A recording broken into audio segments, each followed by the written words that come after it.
आगे बढ़ते हैं। समाजवादी पार्टी सांसद वीरेंद्र सिंह ने एचएनएन न्यूज से खास बातचीत की है। उन्होंने कहा कि चुनाव की तारीखों का ऐलान हो चुका है और पश्चिम बंगाल में ममता दीदी की वापसी होना तय है। सुनिए।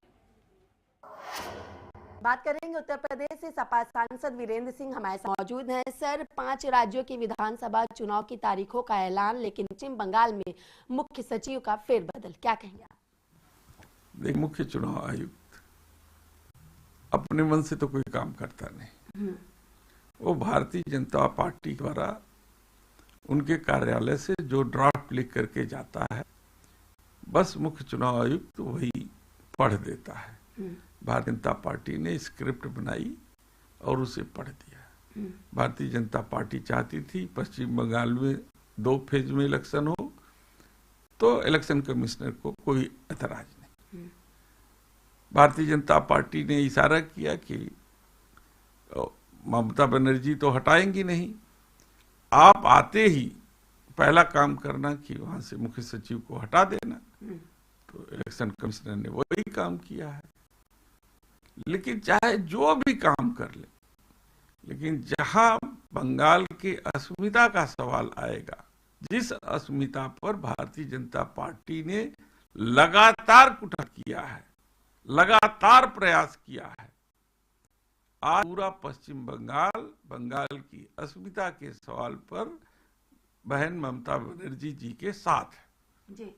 और वो सरकार बनाएंगी। जी, आप कह रहे हैं सरकार बनाएंगी, लेकिन ये भी कहा जा रहा है कि हिंसा को बर्दाश्त नहीं किया जाएगा। किसी भी तरीके की जो हिंसा करेगा उसके खिलाफ कार्रवाई की जाएगी।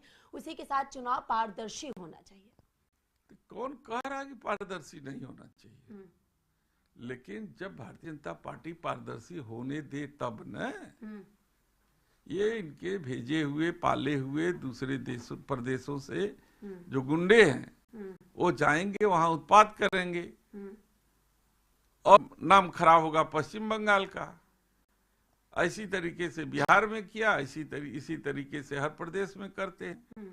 लेकिन वो दाल गलने वाली पश्चिम बंगाल में नहीं है। जी, एक अलग सा सवाल है। आप उत्तर प्रदेश से सांसद हैं और ऐसे में अब सूबे के मुख्यमंत्री योगी आदित्यनाथ लगातार कह रहे हैं कि धर्म जोड़ने का माध्यम होना चाहिए, जातिवाद समाज को कमजोर करता है। और वहीं दूसरी तरफ पुलिस परीक्षा भर्ती में जो ऑप्शन में पंडित आया, उसको भी लेके उत्तर प्रदेश की राजनीति बढ़ रही है।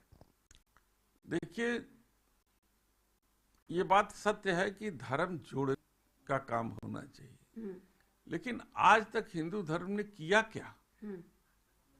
वो वंचित समाज के लोग जो तरस जाते थे मंदिर में प्रवेश करने के लिए, वो वंचित समाज के लोग जो साथ बैठ खाने के लिए मोहताज थे, एक पात में, एक पत्तल पे, एक पंक्ति में लोग खाने के लिए जो है तरसते थे, तब तो इस धर्म ने जोड़ा नहीं। ये जितने भी धर्म के ठेकेदार लोग हैं, इन लोगों ने हिंदू में फर्क कर दिया। तू अगर गरीब है तो तू हिंदू नहीं है, तू मंदिर में जाने का अधिकारी नहीं है। तू अगर हिंदू है तो एक कुएं का पानी नहीं पी सकता। तू अगर हिंदू है तो अपने घर में रामायण नहीं करा सकता। तू अगर हिंदू है तो हमारे साथ कुर्सी पर बैठ करके खाना नहीं खा सकता, एक गिलास में पानी नहीं पी सकता।